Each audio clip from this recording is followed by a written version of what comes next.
What's up, guys? Mason the Brock Henderson here, and top of the table again. It's a great day. However, this was a very worrying day at one point.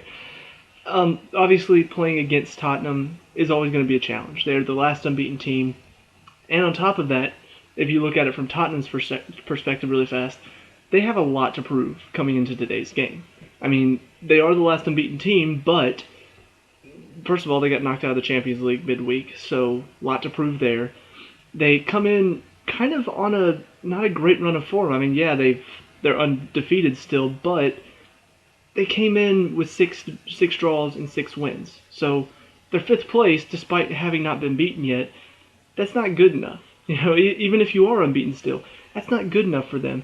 So they have a lot to prove there. And then on top of that, this is obviously where they lost the title last season. This as soon as Chelsea tied them at home, that was it. Leicester won the title. So really a lot to prove coming into this game. And of course we had a lot to prove too. This is the first really top five team that we faced. Hang on, I think top five. Man City, Arsenal, Liverpool. Yeah, top five team that we faced since we've lost to Arsenal. We faced Liverpool, we faced Arsenal, lost to both of them. This is the next top five team that we have to face, and obviously we've got Man City next week. So we have a lot to prove coming into it as well. So just looking at the first half, Tottenham really, like I said, a lot to prove. They showed up, they were ready to play. I don't know what it was, but up until the last 10 or 15 minutes of the first half, we really weren't in the game at all. It felt like they were constantly putting pressure, and we just couldn't get out. And it's probably the poorest performance that I've seen since we switched to 3-4-3. Just really slow on defense and attack, really unable to get out, being very risky with some of our passes. It was a very bizarre first half. So let's focus on individual performances. Courtois, he had to make quite a few saves today, more than he's had to in the past few games. And I would say he did well with what he... Ooh, I don't know what that was. But he did well with what he had to do. I mean, obviously, not a lot of them were great shots. Eriksen was a pretty good shot. Maybe should have been a bit quicker to get over there, but I mean, it was a good shot. Very powerful, bending away from him. It's difficult to get to that. But I mean, overall, I would say my biggest concern was the first half. A lot of playing around in the back, and I don't know if that was his doing or if that was something Conte told them to do. But it just felt like, I mean, I'm going to say this about all the defenders, playing around with it too much in the back was very scary, especially when considering the fact that Tottenham had such a high line. I mean, they pressed so high. Why on earth would you want to pass around in the back? I mean, that's Liverpool stuff. That's what's going to cause them to miss out on the title this season, because they love to play around in the back. We're not Liverpool. We don't love to play around in the back, so I don't know why that was the message today. I don't know why we continued to do that, despite the fact that we couldn't get out of our own half. So that was just the defense in general. It wasn't just Courtois, but he was one of the ones. I mean, goal kicks, he's passing it to Aspilicueta, and then there's 3 Tottenham players on him. So that was the only problem I had with him today. The rest of the defense, Cahill, really a non-factor today. I mean, didn't really make any huge mistakes. Didn't really do anything incredible defensively. He was just sort of there. Like, for a majority of the other players, I can think of something good, I can think of something bad. For him, I really can't think of anything he did today. It feels like he was just another body out there. And when you really consider, you look at the back three, David Luiz, he had good things, he had bad things today. Aspilicueta had mostly good things today. Cahill, I can't really think of anything he did. I could think of maybe one sliding challenge he made, and it was like on the sideline, so it wasn't really that important. But as far as important challenges that he had to make, as far as anything bad he had to do, he didn't really do much today. So I don't know if he just wasn't really involved or if maybe somebody else was doing the job for him. I don't know what it was, but he's just another body out there. And I feel like when you're in that back three, you should be working hard. You should be constantly making an impact. And maybe when Zuma comes back, he'll be that player that steps in there because he can make an impact. Who knows? But for now, I just don't like Cahill back there, mainly because I feel like he's a danger, first of all. He still dwells on the ball way too much. But then he just doesn't really do much as far as the defense goes. He's just there. David Luiz, he had an average game. I would say he did a lot of good stuff defensively, put in good challenges, but against teams like Tottenham, who have a lot of attack, a lot of strong, skilled attack, his stepping out isn't as impressive because he gets caught out in those situations. When he's stepping out against teams like Middlesbrough or against Everton, whoever he's stepping up against and whoever he's trying to put pressure on, generally it forces them backwards.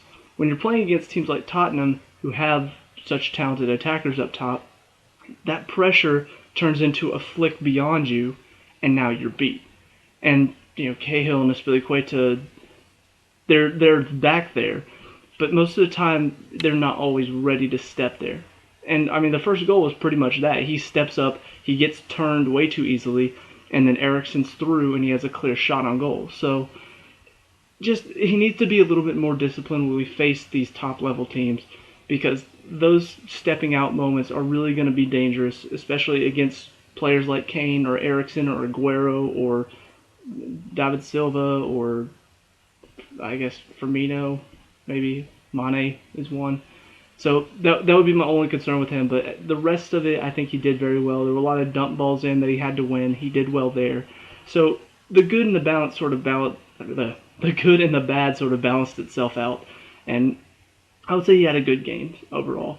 Aspilicueta, still for me, our best defender. I can only think of one bad moment where it was actually started from an Ivanovic bad moment. The young player on the left side that came in for Tottenham flicked it over Ivanovic's head way too easily. And now Aspilicueta's got to decide, do I come out or do I stay back? He kind of did a little bit of both and ended up getting beat. And ultimately the kid just sort of chipped it up to Courtois. But that was the only time I can think of where he actually got beat. There are times when he's getting beat by Kane with strength, but a lot of those times, and I'll talk about the referee later, but a lot of those times feel like it's too much from Kane. It's a shove away or it's a shoulder charge into him. So those are the only times he's really getting beat, whenever they're fouling him pretty much. The rest of the time he's constantly putting pressure on him. He's constantly stepping in, winning the ball. And I mean, I like him back there in the defense. I think he's a great defender, and I hope we continue to utilize him back there. Going to the wing backs, Alonso, Moses still played well. Alonso maybe not as well as he has been playing, just because it felt like he had to stay back a bit more, because Walker, he's more of an attacking fullback, so he's going to push down the field. So Alonso really had to track him a lot more, and it didn't allow him to get up as much as he normally does. When he did, he was good in the attack. Defensively, though, he's a little bit naive. He dives into challenges way too easily.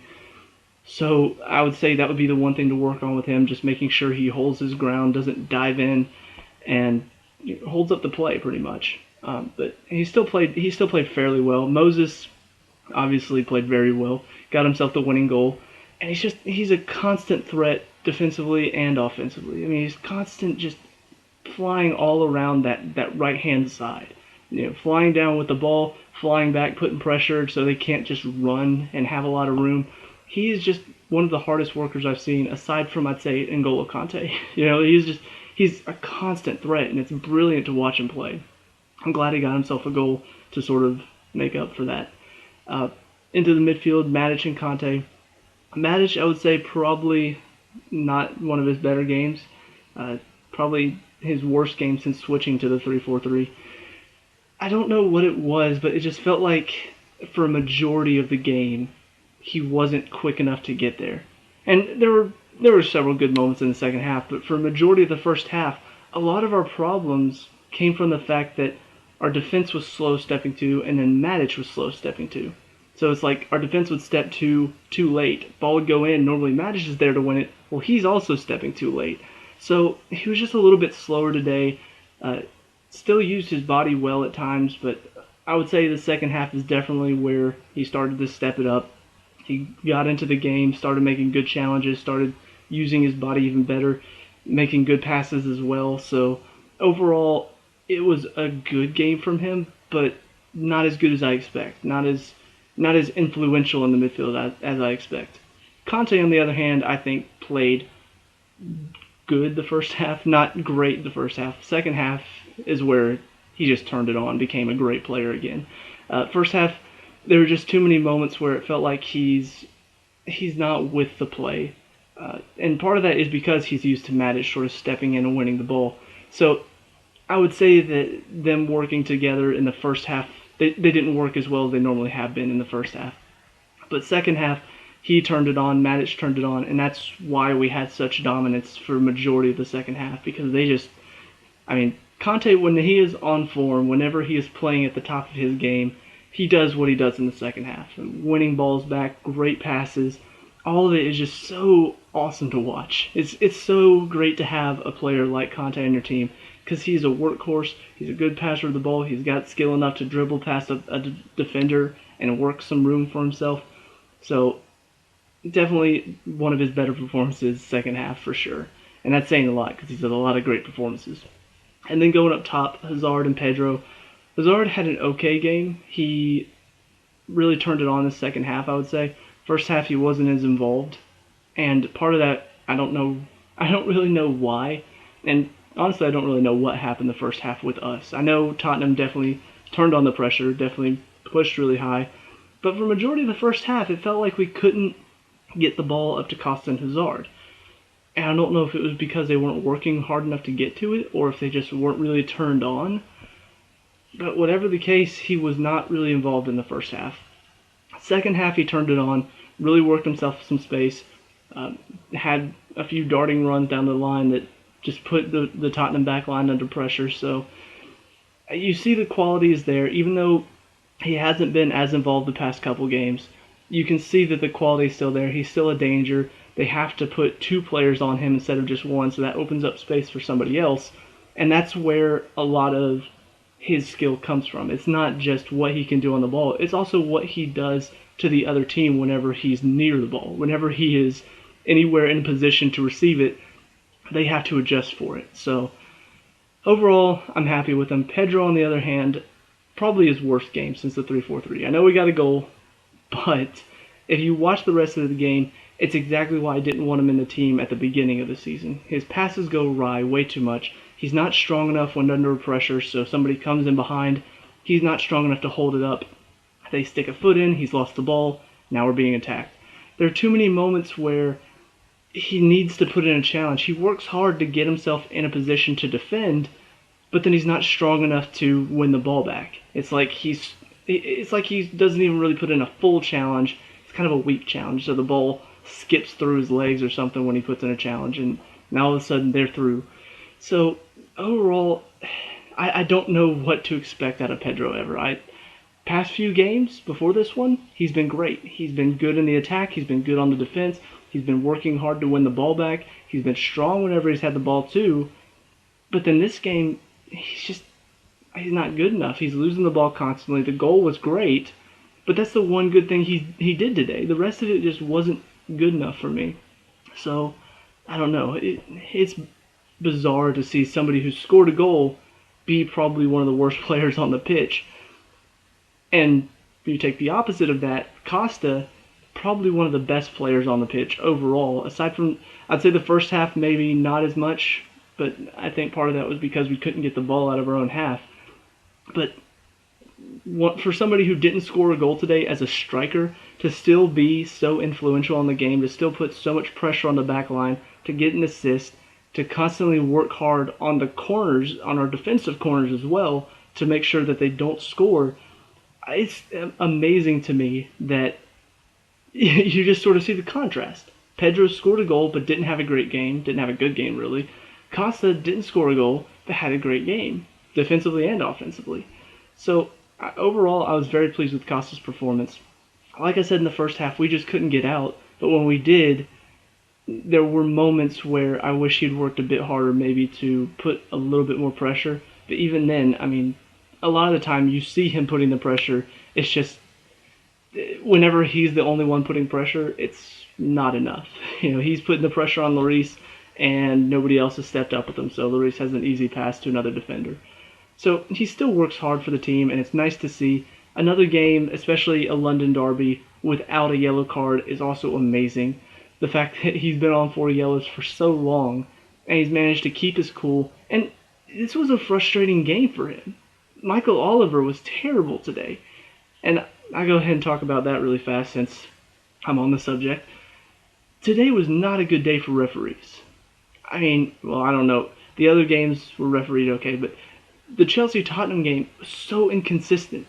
There are moments where it feels like somebody just sort of flops over. Oh yeah, that's a foul. And then Costa's being pulled and tugged by the defenders and nothing.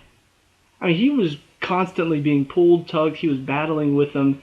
And if you're not going to call it, fine, but then don't call it whenever Dele Alli flops over a slight contact. That's the frustration of it. That's the frustration of you're going to call that, but then you won't call that, which is actually worse.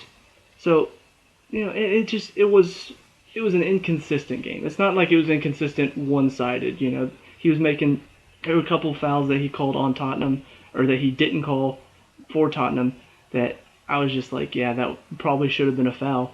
But I mean, obviously the ones I noticed more are the ones that were for Chelsea, and I get frustrated by that whenever he's calling a foul that he didn't call on for Costa just a second ago, and now all of a sudden is setting up a great free kick chance for Tottenham. That's frustrating for me. So I don't know. He was not good today. It was really really poorly called game as far as the fouls go. But anyway, on to the subs that came on. Do I agree with the subs? Mostly. I had to kind of get past my initial frustration because first of all, Willian coming on for Hazard. At first, I was really pissed off. I was like, "Why? Why are you taking off Hazard? Why not Pedro? Pedro has not been playing well." And then it hit me that he was going more defensive, and Hazard is not a defensive player. Willian, Pedro are defensive attacking midfielders. They both work hard to win the ball back, and that's what he wanted there. So I understand it. I just didn't like it. And then, of course, I think this has become kind of the typical if you're up, if you're winning, this is the sub he's probably going to make.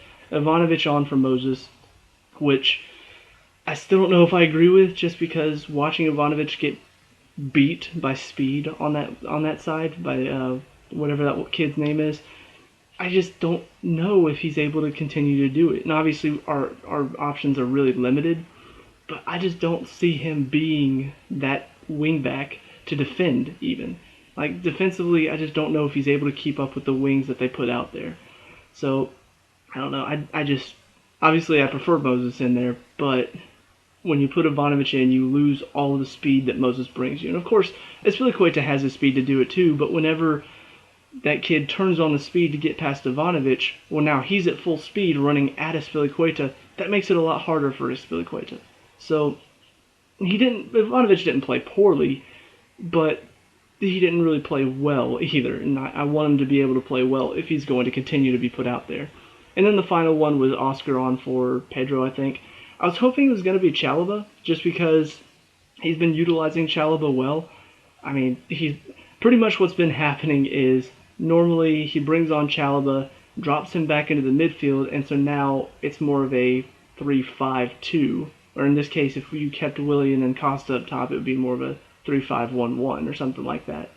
So, I don't know. I was really hoping Chalobah would come on, but he brought on Oscar, gave him a chance to sort of run his legs out. The only thing I would say with Oscar is when you come on late in the game and Oscar has pace. We've seen that he has pace. You should be working harder defensively than I think he did. I mean, he didn't not work, but he could have worked harder. I felt like there was a lot more he could have done for them, especially coming on with fresh legs. I expect him to do more. So, I don't know. Maybe I'm being hypercritical of him, but I didn't see enough from him to really justify why did you make that sub? Why did you bring him on? So, but overall, it was still a good game. It was still a win. It was still a hard-fought win. They're going to have to struggle. I mean, you look at the other two teams that are up there with us. Man City today had to play Burnley, and they eked out a 2-1 win. Both of their goals were crap goals. I mean, they had to, pretty much bumble it in. Ours, the Pedro goal was a brilliant shot, and Moses was well worked. I mean, it was a brilliant goal. Costa's run was amazing. Both of Man City's goals had to be bumbled into the goal by Aguero.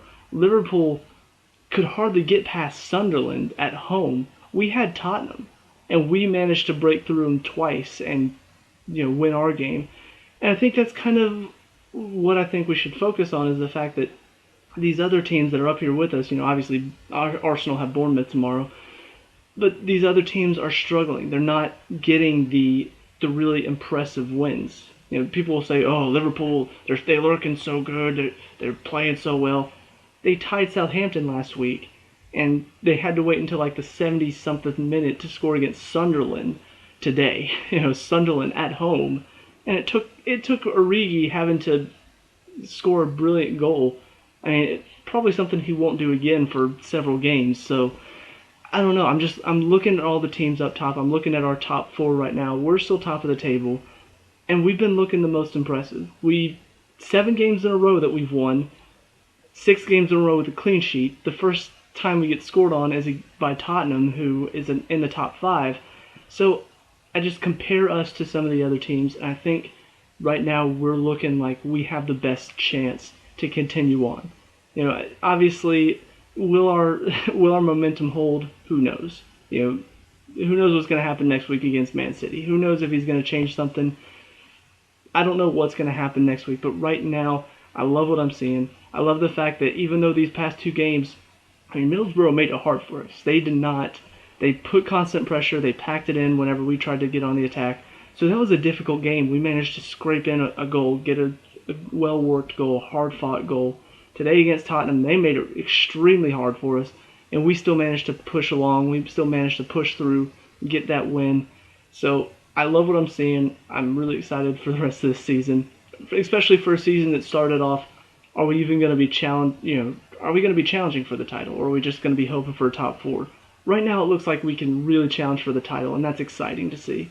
So we'll see what happens next week, but love what I saw this week. So let me know what you guys think down in the comment section below. Who are your good and bad performers today? Let me know. We can talk about and discuss all that good stuff. Leave a like and subscribe for future Chelsea reviews, and I'll see you at the next one. Peace out.